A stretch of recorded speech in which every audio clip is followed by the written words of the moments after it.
What's up, Trekkies? So, as I said in my vlogs yesterday and Friday, Thursday, whatever, that today is going to be about Star Trek Online because Season 9's releasing today. So, yeah, we're gonna at least go over the dev blogs, the page that lists all currently 19 of them. So we're gonna summarize each of them. The new Accord. Look at, we're gonna get the third space battle zone. So it's Allied space, contested space, and it'll be Undine battle zone in the sphere. It's supposed to be the Voth zone. It's the Voth zone, but we're gonna be fighting Undine over there because if you play the thing with Tuvok, the Undine not happy with the Voth. Actually, they're not happy with anyone because they're xenophobic. But this whole bout is like bringing back the Undine, and I think we will be getting a new Terradome. ESD is getting revamped. Again. No. We got the outside revamped, not the inside. That's what's going on there. There'll be a lot of new PvE content. We'll probably get to that in future dev blogs, but this is like, hello, welcome to everything that's gonna be happening. Dev blog 2, militia intelligence regarding the Undine. This is lore. It's basically writing, it's 2 Datan, proconsul of the Romulan Republic from Subcommander Nadell, militia intelligence regarding the Undine to each other. I like reading them, but you know, you can read it to yourself. Number 3, reputation redesign. Accommodations we hardly knew ye. Like they're getting rid of them. Dyson Joint Command reputation introduced a new kind of asset called Dyson Joint Command commendations. After a bit of iteration, these commendations end up being awarded whenever a player completed the first piece of Dyson Joint Command content. Daily bonus marks. You might be thinking, well, I liked commendations. For one reason or another, commendations did serve a purpose, and we plan on introducing daily mission marks to replace them. Aha, okay. Complete a task that would award reputation marks. So anything if you sort the PvE queue thing.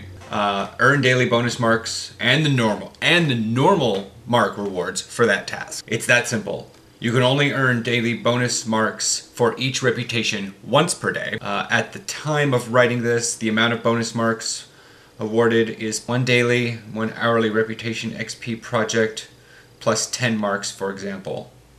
Daily XP project requires 30 mark, hourly XP project requires 15 marks, so the daily bonus mark pack will award 55 marks. 30 plus 15 plus 10. Okay, that's cool. All reputations have their large and small XP projects replaced with daily and hourly projects. Oh, that'll be better for Aaron and new players. Honestly, when you had the space and the ground one is what I called them, be marks, expertise, and energy credits. And I can give Aaron all the energy credits he wants. I sold 2 giant Tholian recluses, so got 150 million. Basically, if you saw the Dyson Joint Command, that's what it's gonna be. So you're gonna get these little boxes afterwards doing it, and you get like random gear, and it's like really cool. This is long. I should really read this one. You should read this one too. It's number 3. 4, Undine art revamp. This is pretty to look at. It really is. Because they've changed up a lot of the basic. They've given the Undine kind of nerd. They've given like Hulk models and nerd models. They've given like big armored ones, and they give them armor set because we're getting a reputation apparently for them, like, or against them, kind of like we did with the Voth. So we'll be able to like wear Undine armor. I know. Hopefully we'll be able to get an Undine like bridge officer. I'm sorry, my Reman's going bye-bye. Well, it depends if he's a science. Whatever he is, that person's going bye-bye. I want an Undine bridge officer. The Undine now attacked with wrist blades, wrist guns, and psionic attacks. Oh, crap. Now have a forward-facing beam attack. Don't get in front of them. They're fast, hull damage, with hull damage resistance, regeneration, and heavy damage weapons. Their old plasma torpedoes have been replaced with a bioplasmic warhead. Ugh. Organic in nature, this projectile slows you and can drain your engine power. Ugh. Number 5. Changes to reputation powers. Oh, this is long for each and every single one of them. Let's go back to Task Force Omega because everybody's got bored right now. Medical nanites. Double the amount of self-regeneration provided by this power. In addition, the power now provides double its new regeneration bonus outside of combat. Ooh. And Omega weapon proficiency. This power no longer gives a bonus to the weapon proficiency skill. Instead, it provides a direct bonus to damage. Yes! It now grants a larger bonus to damage than before. Awesome! Tier 2. Hull repairing nanite. Doubled it. Now additional double regeneration outside of combat. Okay. I might have to respec after these. Tier 3. Replace the rotating weapon frequency with Omega Graviton Pulse Module. This new power causes all of your ground weapons to have a 5% chance to deal additional kinetic damage with 100% shield penetration. Kick ass! Damage is doubled against Borg, obviously. Or regenerative shield augmentation. Significantly improved the power's regeneration rate. Tier 4. So this looks like it's only the 1 through 4s, not the actual max powers. Graviton Amplifier. Updated the proc's description to explain that it has a chance to be triggered off each weapon attack instead of once per cycle. This is merely a text change. The power has always worked like this. Tooltip change. In addition, the proc's damage is doubled against Borg. Awesome. Superior shield repair. I might have actually picked that one up. Significantly increased amount of shield repair per 6 seconds. Yay! 6. Undine Battle Zone. Oh, they're just describing the entire Undine Battle Zone now. You will receive a reward of dilithium and Undine marks every time you help in completing a point. If you also help defeat a planet killer, what? You will receive an isomorphic injection for every planet killer defeated. Planet killer? Check that one out too. Pretty much check most of these out, but prefer 3 and 6 so far. Sensing a trend. There's 7. Kit revamp. Oh. 2 different kinds of kits. There's Kit A, Kit B, and then Kit AB. So it's like, for engineer, it's mechanic or fabrication or an engineering mix. For science, it's medic or research or science mix. And for tactical, it looks like assault or strategic or tactical mix. Kit module slot types. Okay, so a tactical slot, a strategic slot, or an assault slot. Okay. Your science kit can have a universal slot, a research slot, or a medic slot. That could be cool. Kind of gonna suck, because they're probably gonna be like, hey, guess what? You have to have some sort of medic thing, and I'm like, there better be something good in the medic thing, because I don't like, better not be too many. I like my physicist kit. I'll take medical tricorder, but I've got enough points in medic to boost my bridge officer. But it's gonna like expand out from your kit thing. I got the one with 5 powers, so that should be pretty cool. Undine Assault. The Undine are attacking planets from the... Oh, right. Okay. Planets from the Alpha and Beta quadrants are under attack. Wow. Queuing up for this mission will send players to one of 4 locations. Gornar, Andor, Cardassia, or Ferenginar. There you will face the Undine. They have implanted a fully grown planet killer in extreme orbit. Player will aid the local forces and will need to push through waves of Undine ships in order to close the fluidic rifts that are reinforcing the planet killer's defenses. Awesome! Once the rifts are closed, the captains will have a chance to take down the planet killer. Sounds like a mirror invasion. Yeah. That's really cool. Deathblog 9. New heads and complexions. Our characters get to look prettier. Looks like they're just doing a graphic update. That's really cool. I mean, they didn't really need to do much anyways. They were already fairly cool looking to begin with. Number 10. Oh, incoming message from Admiral Tuvok. Undine Infiltration is a mixed faction queued mission for level 50 character. The event can be completed in 15 to 20 minutes and has both normal and elite versions. Sweet. During the mission, captains will investigate Bajoran suspected of being Undine infiltrators in disguise. We're gonna be on Bajor? Nice! Keep using that social ground. Oh. There's some tips here. Tips and tricks. The story so far. This contains detailed story elements from content including Sphere of Influence and Step Between Stars. Okay. This is from Jiro Sugihara, Federation Diplomatic Corps, RE pre-conference briefing. Okay. There's also a video involving this one. I will try to find that again, and I will link it here. Number 12, the Undine Reputation System. This is big. Undine marks can be earned by completing any of the following repeatable content. Vicious Cycle. Attack an Undine shipyard in fluidic space and prevent their planet killer ships from joining various assaults throughout the galaxy. Undine Assault. Join planetary defense forces in above... Okay, so that I just described that. In Undine Infiltration, just described that. Dyson Sphere Space Battle Zone. So the third one, I described that one. I like being in fluidic space. I love the little trails that go behind them. I haven't actually taken my Vesta in there yet. Or have I? The space set, 4 pieces. Reflector, Hyper Impulse, Hyper Info, cool variant, and a Warp Core. A field stabilizing Warp Core converts a portion of your ship's engine power to weapon power. Not for me. Deflector array. Okay, so this is an assault set, it looks like. The deflector is designed to improve the ship's offensive ability by providing bonuses to starship weapon skills as well as accuracy. These covariant shields will offer high shield capacity and enhanced resistance to anti-proton damage. When you suffer directed energy damage, beams, the shields have a chance to drain weapon power from the attacker. Oh, I wonder if that drain's pushed up by your flow capacitors. Hydrodynamics compensator console was designed to reduce the challenges of both space travel and combat in fluidic space. This universal console provides bonuses to engine and auxiliary power, ship's targeting system skill, and a moderate boost to turn rate. Heavy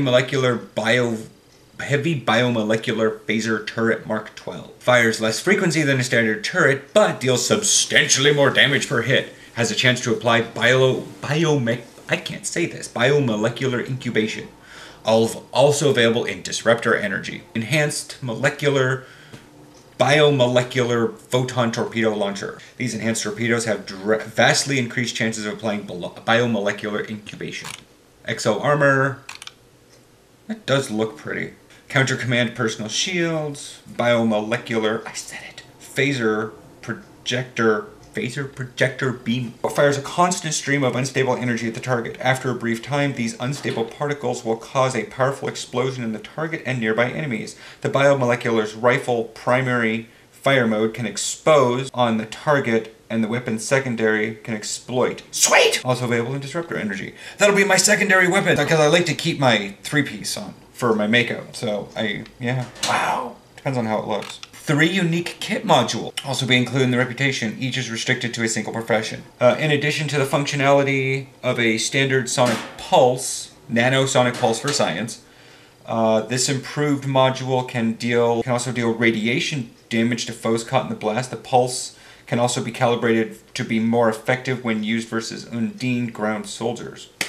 Engineer, nanite medical generator. This is just like an existing medical generator fabrication, but also includes an additional resistance to psionic and toxic damage for all allies that remain within its area. Ooh. Tactical, biomolecular photon grenade. Causes additional radiation damage on top of being just a photon grenade.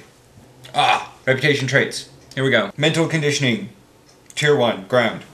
So it's ground space, okay. Control resistance, psionic resistance, or increased damage while aiming. Space. Crucial components redistribution. Control resistance and anti-proton resistance, so defensive. Tactical precision. Increased accuracy each time a tactical bridge officer ability is activated. Max of 5 stacks. I only have 2 of them. No! Oh my god, that might be cool because all my targeting subsystems count as a tactical power. Tier 3. Empathic adaptation. Chance to increase shield damage resistance when hit. Empathic reverberation. Chance to reflect energy damage when hit. Space, nanoprobe field generator, same thing for space. Nanoprobe feedback, same thing for space. In addition to these passes, completing your advancement, counter command, or reaching tier 5 will allow access to powerful active ability usable in space combat. Biomolecular shield generator. Create a stationary shield dome with a 2.5 kilometer radius, which provides a massive increase to shield damage resistance and shield regen for all allies in the affected area. Oh boy, oh boy. Oh, here's the incubation. Oh my god, that's big. Okay, read up on that, folks. Okay, here's the redesign of ESD. What? This is cool, but what? This would be pretty cool, though. What? Ooh. I like that. Yeah, okay, I'm liking this. If this is what it's gonna look like, oh yeah. Raider upgrades? Klingon raiders. Okay, so fighters that are considered raiders. It is all for KDF. 15, surface tension. It's more lore stuff. That's really cool though. Okay. Oh, 16. New Accord, we're excited to announce that we've gone back and reworked the Borg and Undine storyline. Some episodes were removed, State of Q and Light in the Dark, and other episodes were combined into one, Collateral Damage and Asset Recovery, were combined into a new episode, A Gathering Darkness. We've also added voice acting throughout the series, including voice talent from Star Trek Voyager star Tim Russ as Tuvok in Fluid Dynamics. We also have updated the episodes. Oh, I'm going to have to go back and replay all of these. So, series introduction, Where Angels Fear to Tread, then A Gathering Darkness, then Assimilation, then Fluid Dynamic. We've overhauled not only the mission, but what it means to fly in fluidic space by adding current mechanic to the map that alters your ship's flight path. The Hylasa has been removed, so you have the opportunity to fight alongside Admiral Tuvok, commanding the USS Voyager. Son of a... To rid fluidic space of the Borg invasion fleet. Be still. Move on to 17. Vicious ooh, fluidic space is now pretty. Ooh. Oh, that's the shipyard. The shipyards? Nykor Bio Warship. This is what we've all been waiting for here. Federation Klingon Romulan. Obviously, it's open to all players, duh. Rear Admiral, obviously. Undine Lockbox, by the way, that's coming in the next one that I talk about here. Hull Strength 34,500. Shield Modifier 1, Cruiser. Crew 200, tiny cruiser. 4 front, 4 butt, 3 slots. Not necessarily Commander Escort Cruiser. Oh, it's a warship. Warship. Okay, not a cruiser. Commander Tactical, Lieutenant Commander Science, Lieutenant Commander Universal, and Lieutenant Engineering. So no ensign slot. 5 Tactical, 3 Science, 2 Engineering, 14-degree turn radius, Impulse Modifier 0.2, 10 Weapon, 5... So this is... No, this is an escort. What am I smoking? Can equip dual cannons, but so can my Vesta. Comes with a console, the Fluidic Energy Focusing Array. That'll be explained. And then improved hull regeneration. Here's the cruiser! Dromius Biocruisers are equipped with a console. These look sick, though. Fluidic Conduit Projector. By deploying a specialized quantum singularity, the dimensional walls that separate our space from fluidic space can be weakened to allow a leak that brings fluidic matter into our space. Modulating this singularity along the specific frequency allows bubbles of fluidic space to have a negative impact on enemy vessels, damaging and crippling their effectiveness in combat. Oh. This comes from the Lobi store. Hull Strength 42,000, Cruiser. Shield Modifier 1.1, Cruiser. Crew 400, small cruiser. 4 front, 4 butt, 4 device slots. Lieutenant Tactical, Commander Engineering, Lieutenant Commander Science, Lieutenant Commander Universal. Looks like they're sticking with that. 4 Engineering, 3 Tac, 3 Psi. 11 degrees per sec. Wow. Wow. 0.18 Impulse Modifier. Inertia 40, plus 5 all subsystems. Has all 4 cruiser commands. And improved hull regeneration. Mirror Universe Science Vessel Retrofit. Ah, it'll be the Nova and the Quasar. Mirror Universe Science Man, this was typed up really sloppily. Looks like our Prime Universe Science Vessel Retrofit, but favors engineering, officer seating, and console slot. Okay. Oh, that's actually really cool. It's like my tiny little ship. 24.9, 1.3 shield modifier. Awesome sauce. 3 butt, 3 front, 3 device slots, Ensign Tactical, Lieutenant Commander Engineering, Lieutenant Science, Commander Science. Impulse Modifier, plus 15 aux power, subsystem targeting, sensor scans, ISS registration, name, prefix, option. Mirror Universe Samra Raptor Retrofit. Favors Science Bridge Officer seating more than and console slotting more than the Prime Universe does.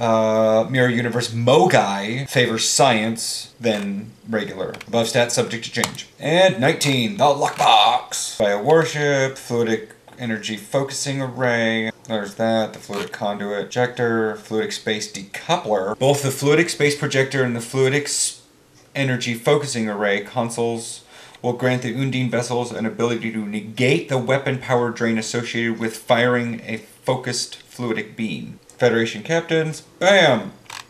Klingon, Romulan, just went over this. Active immunity infestation modules. Oh, for kits. In addition to functioning similarly to a photon grenade, active immunity infestation to any targets within the blast. Okay. Biotech siphon. By covering your melee weapons in a specialized biotech coating, you are able to restore a small portion of your own health with every successful melee strike over the next several seconds. Psionic Command Aura. You increase the effectiveness of yourself and nearby allies by emanating a strange presence. All affected allies have their run speed increased, all debuffs cleansed, and receive additional resistance against any form of control. Engineering. Active immunity minefield. Chronoton mine barrier. But they explode with the active immunity infestation. Biotech anti-proton turret. Rapid fire beam turret. Continuously fire upon the nearest enemy target, dealing a small amount of damage and repelling them further away with each shot. Oh god, Aaron would cackle at that one. Psionic empathy feedback. For a brief period, you are able to damage any enemy that fires upon you by returning a portion of their incoming energy damage as psionic damage that penetrates shields. Science! Active immunity overload. Where are you? Tap into the positive effects of the active immunity infestation, granting yourself and any nearby allies a boost to their damage resistance and periodically healing them. Enemies caught in the vicinity have an active chance of becoming infested. Oh, we just do it. They have to have weapons do it, and science just does active immunity overload. Sweet! Biotech Carapace. Target ally for this ability, or self, will receive a large periodic hit point regeneration and immunity to Borg assimilation, along with resistances to toxic damage. It's Psionic Assault. Enemies struck with this power have their outgoing damage reduced for the next several seconds, also have a chance of being briefly unable to act due to falling into psychically induced trance. Anyways, and then there's a bunch of traits. Biotech Battle Armor. That's sweet. That's cool. There's just general weapons that look right. Okay, that's everything there. I'm excited for today. By the time you guys see this, I'm most likely playing the living out of it. And I'm excited. I'm so excited now. I just got coffee on my screen. Okay, I'll catch y'all next week. We're probably going to talk more about this next week, as I'm just like, I'm going to have a whole week of just doing the stuff on this one. All right, have fun fighting Undine.